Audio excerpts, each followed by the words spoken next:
오늘 하나의 말씀은 새로운 비전으로 살라 말씀입니다. 축구 경기에 전반전이 있고 후반전이 있고 중간에 10분간 하프타임이 있습니다. 전반전에 골을 먹고 실패를 하고 실수를 해도 10분 동안 잘 새 작전을 짜고 자세를 새로 각오를 다지면은 후반전이 달라질 수가 있어요. 얼마든지 뒤집어질 수가 있습니다. 우리 인생도 전반전이 있고 후반전이 있습니다. 아마 여기 계신 분들 중에 아마 중년의 때를 인생의 중반을 넘기신 분들도 많이 계실 텐데 중반을 넘겼다는 게 그냥 넘어가는 게 아닙니다. 나이가 드는 게 아니에요. 생각이 달라지는 겁니다. 아마 우리 성도님들 중에는 직장을 그만두고 새로운 직장을 구하기를 원하기도 하고 지금까지 사업을 했는데 사업을 접고 새로운 일을 구상하는 게 이게 쉽지가 않아요. 그냥 뭐 돈 있다고 되는 것도 아니고 이게 지금까지 했던 거 완전히 지금 어떻게 뭘 해야 될 것인가부터 어떤 자세를 해야 될 것인가부터 이런 거 하나하나가 결코 쉽지가 않아요. 한 3년 막 열심히 기도해야 됩니다. 은퇴를 하시고 옛날에는 뭐 그냥 바로 천국 가는 데가 많았지만 이제는 뭐 30년 이상 이렇게 살아야 되니까 이게 그냥 되지가 않습니다. 쉽지가 않아요. 또 아니면 어떤 계기로 내가 이렇게 살면 안 되겠구나 그런 자각이 생길 때가 있습니다. 그러면 어떻게 살래? 이 질문이 나오게 되는데 내 나름대로 인생의 정기를 마련하고 싶은데 그래서 뭐 어디 찾아가기도 하고 그렇게 하지만 그런다고 해도 되겠습니까? 도대체 나는 어떻게 살아가야 될 것인가? 왜냐하면 지금까지 반은 살아왔거든요. 어른도 살아봤거든요. 살아왔는데 이거는 아닌 것 같거든요. 뭔가 새로운 삶을 살고 싶은데 어떻게 무엇을 위해서 어떻게 살아가야 될 것인가 하는 게 이게 간단하지가 않습니다. 이게 생겨야 삶이 되거든요. 이때 조심해야 됩니다. 왜냐하면 과거가 만족스럽지 못하고 후회가 많아요. 그래서 과거를 만회하기 위해서 마음이 초조해지고 불안해지면 큰일 나는 겁니다. 또 남아있는 시간을 보니까 얼마 남지 않았어요. 자꾸 이게 마음이 서두러지게 되고 그래서 좋은 제의가 들어오고 이러면 쉽게 결정을 하고 그러면 반드시 실수를 하게 되는 겁니다. 돈이 많이 벌린다는데 이게 돈 많이 벌린다고 해서 살아가는 건 아니거든요. 이걸 지탱해낼 수 있는 이 가치가 있어야 되는데 이게 이 부분에 불분명하면 아무리 좋은 죄 있어도 안 되는 겁니다. 이때 딱 두 가지를 성도님들께서는 주의를 하셔야 됩니다. 하나는 욕망이 아니고 가치로 남아있는 생을 선택을 하라는 겁니다. 우리는 무슨 새로운 일을 하고 삶을 추진할 때 이것이 내 욕망을 만족시키는가 여기에 관심이 참 많습니다. 근데 이제는 그렇게 하지 마시고 정말 내 남아있는 생 그동안 산 것만 해도 미안하게 하나님께 미안한데 이제 남아있는 삶을 어떤 가치에 투자할 것인가 어떻게 가치 있는 삶을 살 것인가 여기에 대해 고민을 많이 해야 됩니다. 결국 이 가치가 여러분의 삶을 타락하지 않고 변질되지 않고 중도 포기하지 않고 끝까지 지탱낼 수 있는 힘이 되기 때문이에요. 두 번째는 뭐냐? 서두르지 말라는 겁니다. 서두르면 안 돼요.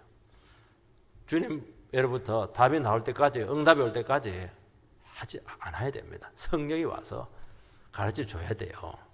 그리고 딱 나에게 이렇게 살아야 되겠다 가치가 딱 생기면은 발견되면은 절대로 그 기회를 놓치지 마라. 어물어물 하다가는 시간 싹 다 날아갑니다. 그러니까 자꾸 우리는 무슨 일을 할까 자꾸 이런 식으로 접근하는데 그렇게 하지 마시고 하나님의 말씀을 자꾸 듣고 주의 음성을 자꾸 들으면서 하나님께서 나에게 어떤 삶을 요구하시는가 하는 데 대한 분명한 그 결정이 나야 되는 거예요. 여기에 대한 확실한 그 정립이 되지 않으면 해봐야 전반전하고 똑같아요. 꼭 그렇게 마음에 잘 새기시기를 바랍니다. 예수님의 제자들은 예수님이 떠나고 난 후에 어떻게 살 것인가 엄청난 혼동이 되었어요. 지금까지는 3년 동안 예수님만 따라다니면 되었는데 예수님이 떠나버리니까, 그래서 이들은 이제 과거로 돌아갔어요. 고기 잡으러 가자. 왜냐하면 이게 다른 길이 없으니까, 길이 하나도 없는 거예요. 그래서 과거로 돌아가자. 예수님께서는 얼마나 다급하셨습니까? 십자가 죽으시고 부활한 후에 바로 하늘로 올라가야 되는데 이 제자들 때문에 올라갈 수가 없어요. 40일 동안 지상에 부활하신 몸을 가지시고 제자들을 붙들어 주었습니다. 어떻게 붙들어 주었습니까? 이제 더 이상 너희들의 개인적인 꿈, 욕망의 삶, 그거 너희들 자신을 위한 삶, 이제 그거 다 버리라는 거예요. 그 우선순위에서 다 두지 말라는 것입니다. 그리고 육적인 이스라엘을 위한 삶을 살지 마라. 이제는 진짜 하나님 나라를 위해서 살아라. 그 나라와 그 을을 위해서 정인된 삶을 살아라. 그러면은 나머지는 네가 다 책임을 져주겠다. 그 말씀을 하는 것입니다. 그리고 시간 낭비하지 말고 주신 기회를 최대한 살려서 성령의 도움으로 그 가치를 구현해내라. 이 작업을 하기 위해서 예수님께서는 제자들과 함께 계셨던 것입니다. 이 말씀을 여러분들이 잘 새겨듣게 되면은 여러분의 남아있는 생이 정말 달라지게 될 줄 믿습니다. 첫 번째는 하나님 나라에 대한 제자들의 그 혼동의 문제입니다. 예수님께서는 부활하신 후에 낙심하고 혼동에 빠진 제자들을 붙드셨습니다. 어떻게 붙들어 주었는가? 내 부활했다. 계속 부활의 확정을 시킵니다. 왜냐하면 그들은 이제 부활의 증인이 돼야 되니까 부활은 안 믿어지는 것이거든요. 그래서 부활에 대해서 아예 빼다 새겨놔 버렸어요. 그리고 하나님 나라 일을 자꾸 이야기했습니다. 왜냐하니까 이제는 그들이 하나님 나라를 세워가야 될 일꾼들이기 때문입니다. 그리고 약속하신 성령을 기다리라. 그렇게 말씀을 했습니다. 이 말을 요약을 하면은 뭐냐? 더 이상 너희들 그렇게 연약한 모습으로 세상 중심으로 욕망을 추구하지 말고 하나님 나라 중심으로 너희들의 삶을 방향을 완전히 바꾸라. 그렇게 요구를 하신 것입니다. 그러면 바꿔지게 될까요? 오늘 말씀에 보면은 그것이 제자들의 귀에 들어가지 않았다는 것을 알 수가 있습니다. 6절 말씀을 읽어보겠습니다. 그들이 모였을 때 예수께 여쭈어 이르되 주께서 이스라엘 나라를 회복하심이 이때니까 하니, 너희들 이제 더 이상 세상적으로 너희 중심적으로 살지 말고 하나님 나라 중심으로 살아라. 이러니까 이들은 탁 하나님 나라 이러니까 이스라엘 나라 연상법이 되는지는 모르겠지만은 뭐라고 반문하냐니까 주께서 이스라엘 나라를 회복하심이 이때니까. 제자들이 기대한 것은 여전히 눈에 보이는 육적인 이스라엘 나라를 회복을 소망했습니다. 정치적인 안정과 유토피아를 회복하는 것을 원했다는 것입니다. 쉽게 말해서 과거 이스라엘의 최고의 전성기였던 다윗 시대로 복귀를 원했다는 것입니다. 그러니까 나라의 독립이고 경제의 회복이고 정치의 안정이라는 것입니다. 지금 우리나라 사람들은 바로 이 문제. 이제 나라는 회복이 독립은 됐으니까 상관이 없고, 경제가 잘 돼야 되고 정치가 잘 돼야 되고 지도자가 잘 뽑혀야 되고 아주 그 중요하죠. 여기 보면 여쭈어 이르되 이렇게 되어 있는데 여쭈어에서 한 번 물었다는 게 아닙니다. 계속 질문했다는 거예요. 반복형입니다. 이것은. 왜냐하니까 제자들에게 있어서 이 문제는 너무너무 중요했다는 겁니다. 정치가 안정이 되고 내 삶이 회복이 되고 경제가 회복이 되고 이런 것들 너무 중요했다는 거예요. 예수님의 제자들은 여전히 자기중심적 세계관에서 사로잡혀서 벗어나지 못했습니다. 우리가 예수를 믿지만은 우리 성도님들도 여전히 생각은 하나님 자녀가 됐는데도 여전히 세상적이에요. 인본적인 이 시야를 벗어나지 못합니다.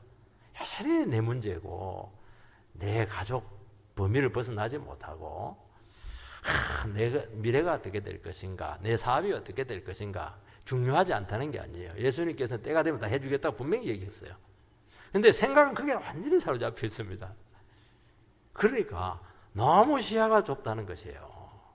좀 큰 데서 바라봐야 되는데 너무 좁다는 거예요. 이게 자기 새끼밖에 몰라요. 자기 새끼밖에 몰라요. 그런데 이 크리스찬들은 더 위험한 것이 이것이 종교식 신념을 통해서 나타나기 때문에 더 위험하다는 것입니다. 이해가 안 되는 것은 아닙니다. 얼마나 이스라엘 백성들이 현실적인 문제로 고통을 받았습니까? 얼마나 어려웠어요. 경제적으로 어려웠고 나라가 얼마나 짓밟혔어요. 그들이 참았던 것은 뭐냐? 메시아가 오기만 하면은 다 회복된다. 이거 하나 믿고 지금 참아왔어요. 예수님 메시아잖아요. 지금 제자들에게 있어서는. 그러니까 참았던 거예요. 참 눌려있었던 것입니다. 이게. 그래서 과거에 이루지 못한 꿈을 이제 성취할 수 있게 되었구나. 나 정말 억울한 일 많고 호소할 일이 많은데 이제 이 모든 억울한 일이 해결될 수가 있겠구나. 길이 생겼구나. 그동안 너무너무 고생 많이 하고 손해봤는데 이제 모든 것이 보상받을 때가 왔구나. 얼마나 기대가 되었겠어요. 예수님 무슨 얘기해도 그들은 그 생각밖에 없는 거예요. 그 생각에서 벗어나지를 못해요. 아무리 설교해도 그냥 내 생각밖에 없어요. 내 사업 어떻게 되나 내 미래 어떻게 되나 그 생각밖에 없어요. 재기할 수 있을까 말까 말이죠. 여기 보면 이스라엘 나라가 회복되는 때 이렇게 되어 있는데 이스라엘 백성들에게 있어서 이스라엘 나라라고 하는 것은 이방 나라하고 달라요. 하나님께서 세우신 선택된 나라입니다. 선택된 나라가 고생을 너무 많이 해서 짓밟혔어요. 이제는 선택받은 이스라엘이 전 세계적으로 드러나서 그런 결정적인 때가 왔다는 겁니다. 그러면 신앙과 삶이 하나님께 인정을 받고 이스라엘은 인정을 받고 이방 나라는 전부 다 심판을 받는다. 얼마나 신나요. 이야, 그래서 막 때, 시기 이거 얼마나 중요한지 몰라요. 예수님 그때가 온 거예요. 이제 우리가 살 날이 형편이 빈 겁니까? 지금 얘기하는 거예요. 우리는 옳고 다른 나라는 틀리다. 이런 생각이에요. 참고 왔는데 하나님께서 우리를 들어서 영광스럽게 하시는 거 보니까 야, 우리 칭찬받고 저것들은 이제 심판받고 그냥 예전에 율법적인 한계에서 벗어나지 못했다는 것을 알 수가 있습니다. 형제들이 이렇게 많으면요, 저도 범인인데 솔직하게 고백을 합니다. 형들이 뭐 형, 누나, 나 이렇게 됐거든요. 근데 동생들이 생존하는 방법이 있습니다. 막 부모님이 안 계시면 막 형들이 막 이것도 시키고 막 저것도 시키고 막 억울한 일 막 맛있는 거 빼앗아 버리고 핍박받고 뭐 부당한 대우를 받으면 뭐 어떻게 하겠어요. 뭐 상대가 안 되니까 참는 겁니다. 근데 문제는 이제 엄마가 시장에서 돌아오는 순간 형들의 빌가 다 폭로가 되면서 나는 구원받고 형들은 심판받고 와, 얼마나 신나는지 몰라요. 저는 좀 야비했습니다. 그러니까 이스라엘 백성들을 괴롭혔던 이방인 나라는 심판을 받고 우리는 인정을 받고 영광스럽게 되고 이제 그 때를 얼마나 기다렸겠습니까? 여러분도 이 때를 얼마나 지금 기다리고 있겠습니까? 그동안 인정도 못 받고 있었는데 정말 인정받을 때 얼마나 정말 간절했겠습니까? 이거는 예수님의 말씀에 입각해 보면은 하나님 나라를 지금 크게 잘못 이해하고 있다. 그렇게 말씀하고 있는 것입니다. 하나님 나라는 영적인 나라입니다. 성령께서 일하고 계시고 여전히 예수님께서는 살아서 온 세상을 다스리고 있고 지금도 많은 죄인들을 구원해서 회복시키는 이 복음의 나라, 복음의 나라입니다. 복음이 뭡니까? 죄인을 십자가 사랑으로 구속해서 하나님의 백성 되게 하는 것이 망한 인생 구원해서 정말 가치 있는 인생으로 바꿔내는 것이 이게 복음의 나라죠. 세상의 나라는 자기 걸 막 추구해서 자기 영광 받는 게 이게 세상 나라입니다. 하나님 나라에서는 내가 옳고 내가 어렵고 내가 잘났고 다른 사람 코를 납작하게 해주고 그런 것들이 드러나고 증거되는 것이 아니라는 것입니다. 죄인을 사랑하고 하나님을 높이는 거예요. 심판받을 이방 나라에 가서 막 너희들 망해라, 심판받으라, 지옥에 갈 것들 그렇게 할 것이 아니고 그들을 찾아가서 사랑으로 들어가서 너희도 예수 믿어라, 너희도 복음을 들어야지, 복음을 전해야죠. 일본 가가지고 막 그냥 막 너희들 막 비난할 게 아니고 너희들도 예수 믿어라, 신도 믿지 말고 예수 믿어라, 그렇게 해야죠. 망한 영혼을 위해서 기도하고 희생하고 그게 살려내는 것이 그게 하나님 나라지. 왜 옛날에 그 육적인 그 그냥 세상적인 생각에서 벗어나지 못하냐고 지금 말씀하고 있는 것입니다. 내 삶이 얼마나 어렵고 당신과 근본적으로 다르다. 왜 차별을 자꾸 시키고 그렇게 해요? 한다는 겁니까? 다 똑같은 죄인인데 말입니다. 그러면 다른 사람들에게 자꾸 자질감을 주게 되고 정죄감을 가지게 하는 게 그게 바른 것이냐는 거예요. 그래도 정죄감 가운데 그냥 열등감 가운데 그렇게 힘들게 살아가는 그런 영혼들, 예수의 막 사랑을 막 전해가지고 막 자꾸 살려내야죠. 그래서 자꾸 섬기는 것입니다. 섬기는 거예요. 그래서 자기를 자꾸 깨뜨려야 되거든요. 우리는 자기를 자꾸 지키려고 하니까 문제예요. 자기를 자꾸 깨뜨리세요. 내 생각 그거 중요치 않아요. 내 감정 중요한 게 아니거든요. 내 인생 참 중요하죠? 그런데 하나님 보면 그 중요한 게 아니에요. 하나님의 인생이 중요한 거예요. 하나님께서 나에게 이끌어 가신 인생이 중요한 거예요. 내를 깨면 깰수록 하나님께 내 인생을 아름답게 만든다니까. 그러니 시야를 넓히세요. 그 다 그럼 눈에 다 들어오잖아요. 미워할 사람 누가 있어요?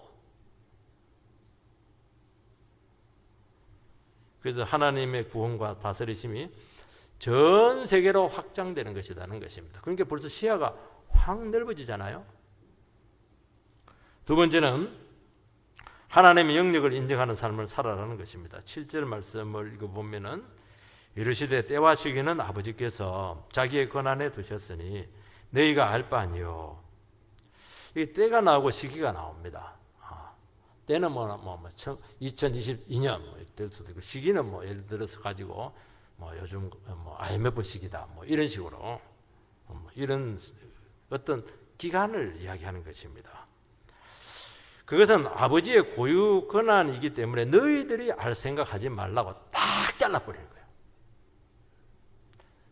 예수님께서는 애누리도 안 줘서 이거 팍 잘라버려서 너희들이 그럴 걸 알 생각을 하냐는 거예요. 지금 쓸데없이. 이건 내 영역인데 내일 아니야. 내일 이거 하나님의 일이라는 거예요. 예수님은 내일도 아니다. 아버지의 일이야. 아버지의 일 지금. 이스라엘 나라가 회복이 되고 하나님이 오셔가지고 심판에 하는 그런 때는 아버지 하나님이 알아서 할 일이지. 왜 너희들이 그 쓸데없이 그거 그치 관심을 쓰고 그냥 한계를 넘어서냐고 지금 막 따끔하게 지금 책망하는 거예요. 찬바람이 살살 흐르고 있는 거예요 지금. 예수님 냉정할 때는요 굉장히 냉정합니다. 왜냐하면 이건 굉장히 위험하기 때문에 이런 질문이 굉장히 위험하다는 거예요. 이게. 성도는 자기들이 다 할 수 있다고 생각을 해요. 아니에요. 하나님의 절대 주권이 있고 하나님만의 고유 영역이 있고 하나님도 얼마든지 이럴 수도 있고 저럴 수 있는 자유가 있다는 것을 인정을 해야 되는 것입니다. 근데 자기께 너무 강하면 자기 욕망이 너무 강하면 안 그래 하나님도 내 영역 안으로 들어와야 되고 틀어줘야 되고 그렇게 하는 거예요. 이스라엘 나라를 회복할 때는 이것은 하나님의 고유 권한입니다. 해줄 수도 있고 안 해줄 수도 있는 거예요. 하나님의 때 하나님의 방법으로 됩니다. 여러분 우리는 인생이 회복돼야 될 때가 있잖아요. 얼마나 관심이 많아요. 하나님 빨리 해주십시오.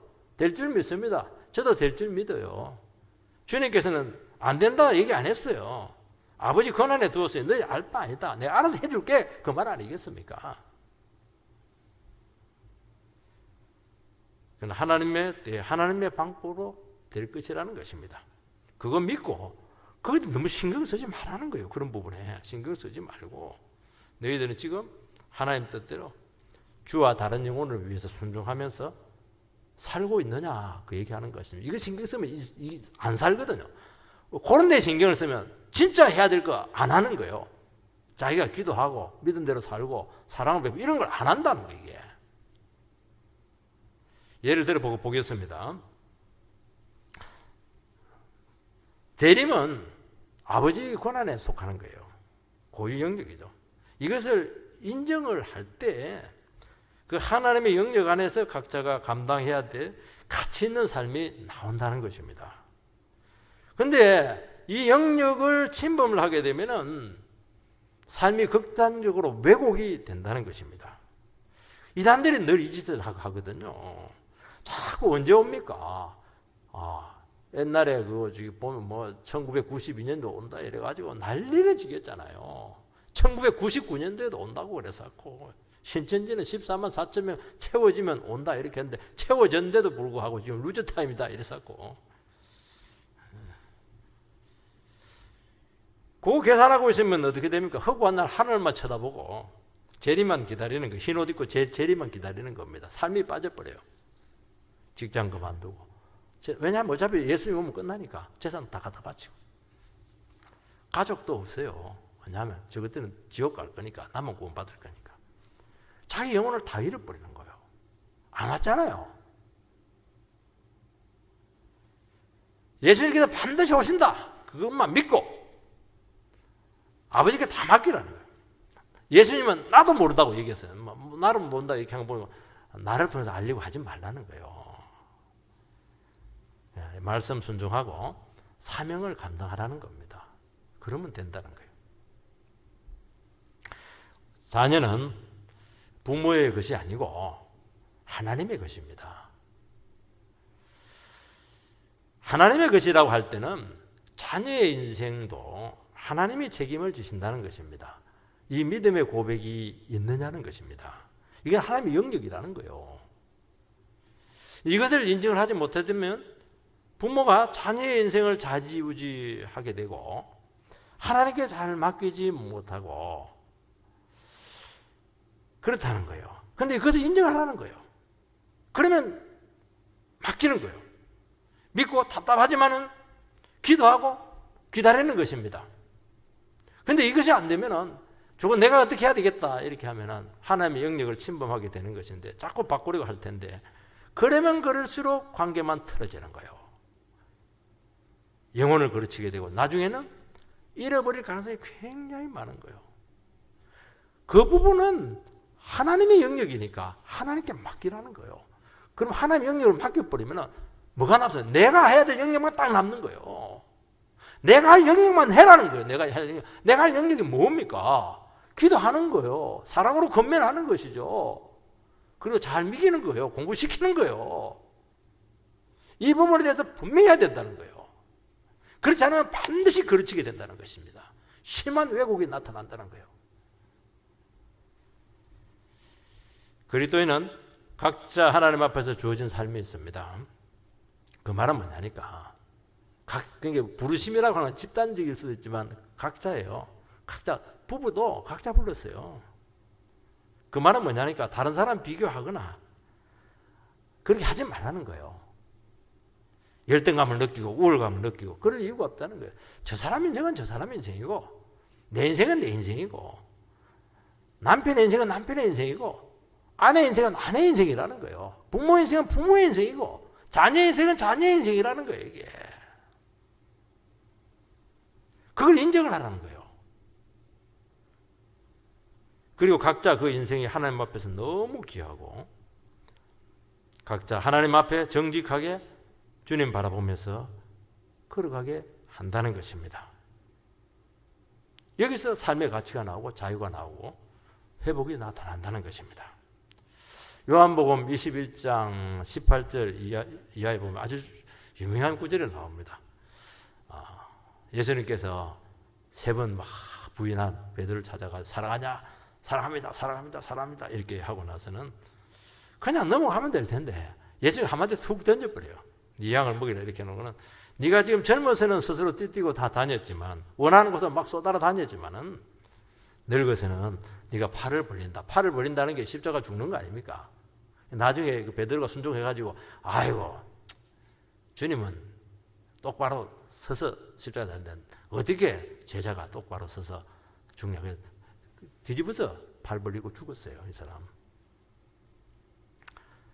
네가 늙어서는 남이 내게 띠를 띄우고 네 원하지 않는 곳으로 데려간다. 이제 그 얘기를 합니다.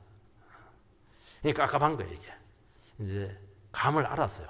내 남아 인생은 내 원하는 게 아니구나. 다른 사람이 주장하는구나. 그리고 팔을 벌린다고 한 거 보니까 분명히 순교다. 그렇게 이제 알게 된 것이죠. 그러면 알겠습니다. 기도하겠습니다. 그렇게 하면 될 텐데 고개를 탁 돌리더만 저는 쟤는요. 제가 누구냐니까 요한입니다. 요한복음서 요한이에요. 왜 요한에게 얘기했을까?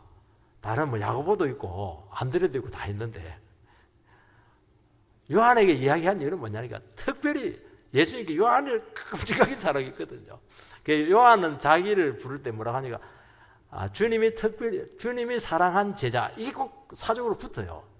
그리고 음식을 먹을 때 품에 안겨 있어. 이렇게 안겨 있어. 이게 얼마나 끔찍하게 사랑하는데 막내 같아 이게. 나이가 좀 어렸던 것 같아요. 쟤는요 이렇게 하는 거예요 이게. 왜냐니까 느낌이 안 좋거든. 쟤는 예수님께 잘 줄 것 같거든. 막 그냥 좋은 길로 줄 것 같거든요.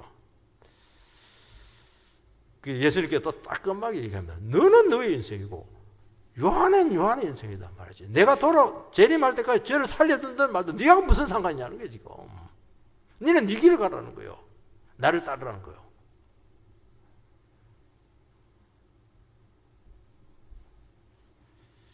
이 말을 듣고 베드로는 아멘 했겠습니까? 택도 없어요. 어떻게 아멘해요?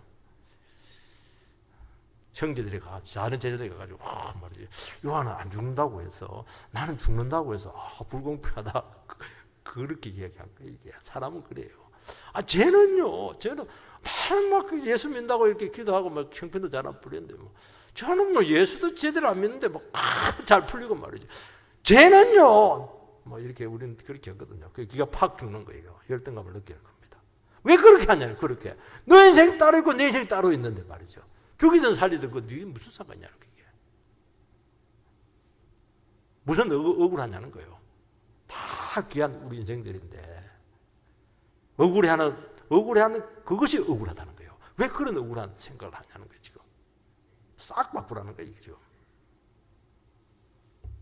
저는 설교에서 멘토 되시는 분 앞에서 막 얼마나 오랫동안 주눅이 들었는지 몰라요. 너무 이분이 크고 은혜를 크게 끼치니까 어느 날 이제 그분의 설교를 듣는데 그분의 설교가 제 중심에서 인정이 될 때가 있었습니다.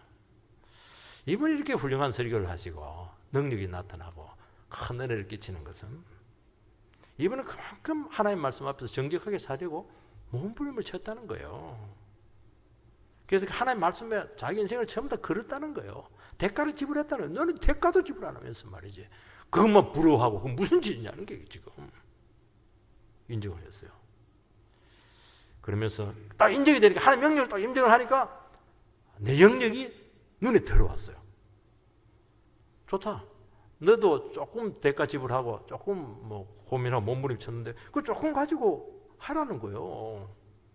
내 수준에서 감당하라는 거예요. 내 수준에 감당하니까 사람들이 은혜 받았다는 말이 나오는 겁니다. 그전에는 막 용대로 쓰고 애는 애대로 쓰는데 설교 준비도 잘 안 되고 막 절대로 역사는 없고 그렇게 됐거든요. 그런데 하나님 영역을 인정을 하니까 하나님 나와 함께 한다는 것을 알게 되었으며 그래서 내 설교가 시작이 된 거예요. 그때부터 시작된 거예요. 여러분의 삶도 그때부터 시작되는 거예요. 세 번째는 정인의 삶의 우선순위를 두어야 된다는 것입니다. 8절 말씀 오직 성령이 너희에게 임하시면 너희가 권능을 받고 예루살렘과 온 유대와 사마리아와 땅끝까지 이르러 내 정인이 되리라 하시니라. 종말의 시대를 살아가는 삶의 원리가 나옵니다. 먼저 성령 받아야 됩니다. 본성으로는 하나님 나라의 삶이 절대로 나오지 못합니다. 여러분의 열정으로 안 돼요. 여러분의 머리로 수고로 절대로 안 됩니다. 반드시 성령 받아야 돼요. 나 성령이 없는데요. 기도하세요. 반드시 주신다고 했습니다. 성령은 여기서 보면 뭘로 나오냐? 권능으로 나옵니다. 권능 파워잖아요. 다이나믹. 능력이잖아요. 능력이다 할 때 여러분들 세 가지를 생각을 해야 됩니다. 하나는 병을 고치고 귀신을 쫓아내고 방언을 하는 또 외부적으로 드러나는 능력이 있어요. 굉장히 중요하죠.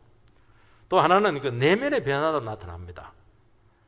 우리가 속이 변해서 새 사람 되는 것도 굉장한 능력이에요. 이것도. 그런데 사도행전에서 특별히 강조되는 것은 뭐냐? 하나님 나라와 영혼을 위해서 희생하고 헌신하는 능력이에요. 내 인생을 바치는 거예요. 이거 능력이에요. 못 바치거든요. 어떻게 내 인생을 바쳐요? 병은 고쳐줘도 내 인생 못 바쳐요. 야, 이 강력한 거예요. 굉장히 강력한 거예요. 하나님 나라는 기적이나 눈에 보이는 결과라도 확장이 되지만은 모든 것 다 버리고 자기 인생을 온전히 드리는 헌신자들에 의해서 세워진다는 것입니다. 그래서 권능을 받으라는 겁니다. 여러분 힘으로 되겠어요, 그거? 안 돼요.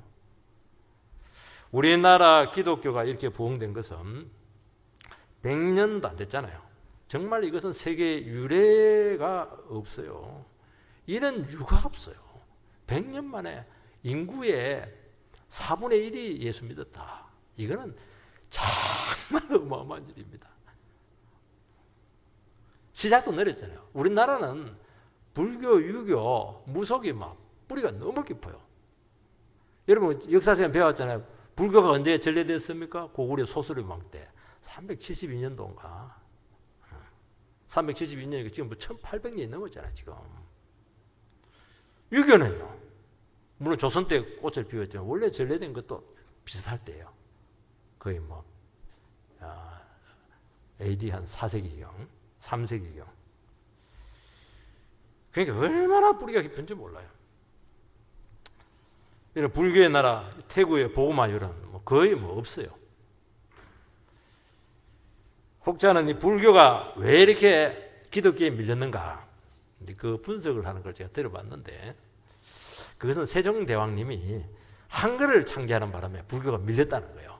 왜 한글이 불교를 어렵게 했는가?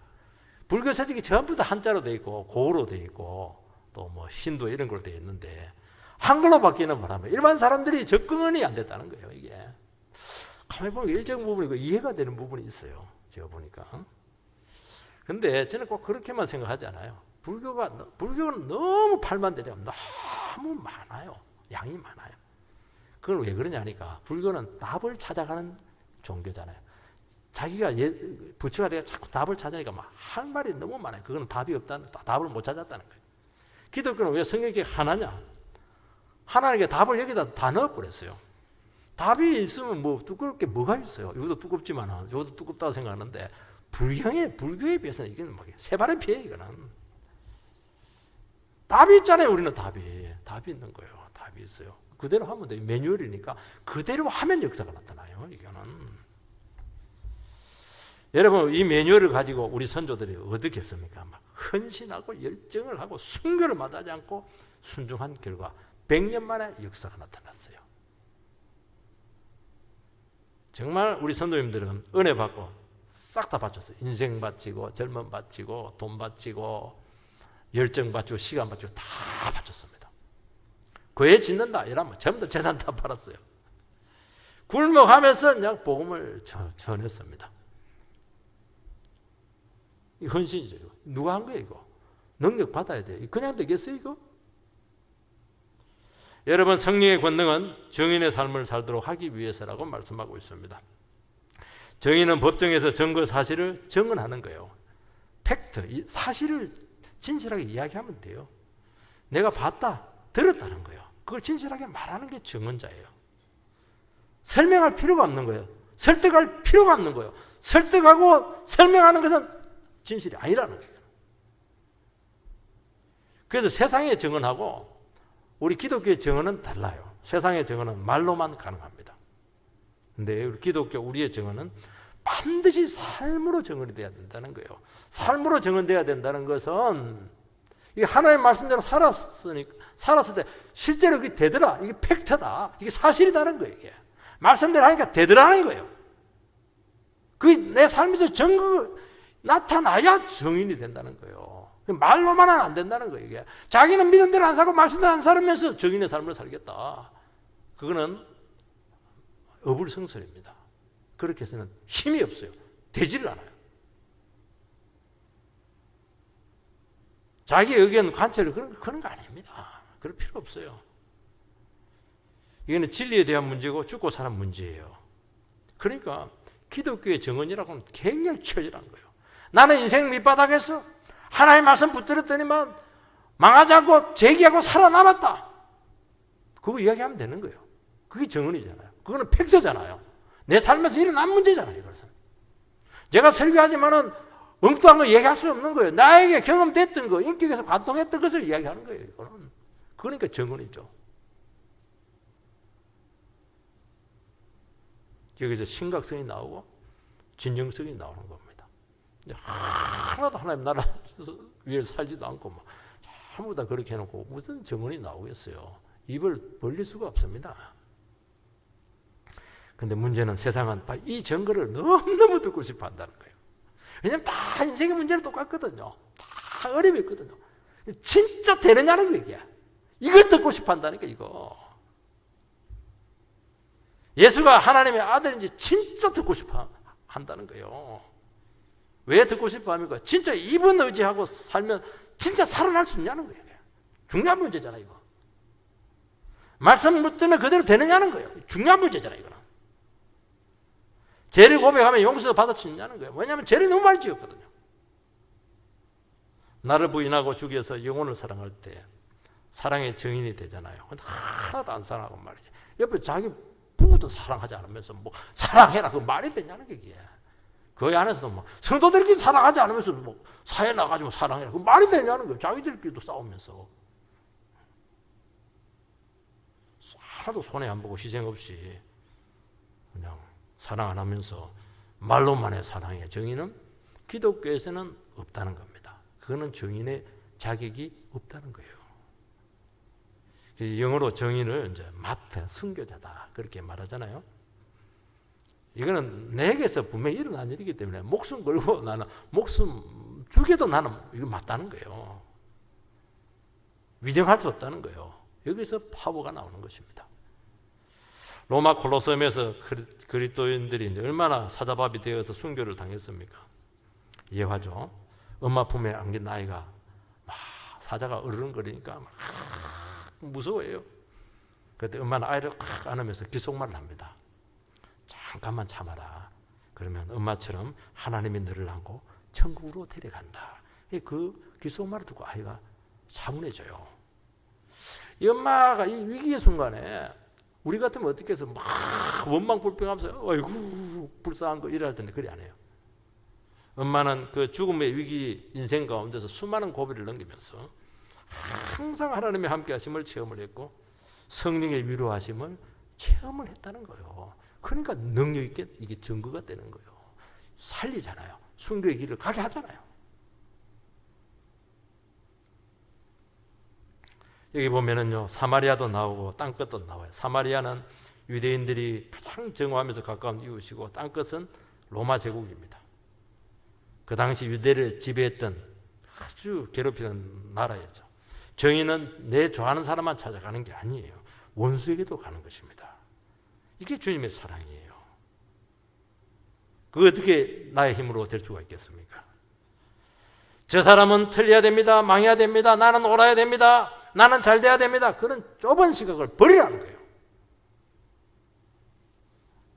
여러분 복음이 어떻게 증거되었습니까? 우리나라에 며느리 한 사람 그 불신집안에 딱 들어와요. 온갖 구박 다 나갑니다. 며느리 입만 벌리면 다 죄인이에요. 근데 끝까지 참고 주의 사랑으로 원수 남편을 구원해내잖아요. 지배자 시부모님들을 구원해내잖아요. 이게 기독교예요. 원수들 그냥 핍박자들을 막 가지고 기도해가지고 막 결국에는 그냥 정의를 해서 영혼을 살리는 그게 하나님 나라입니다. 그런 인생 되기를 주의 이름으로 축복합니다.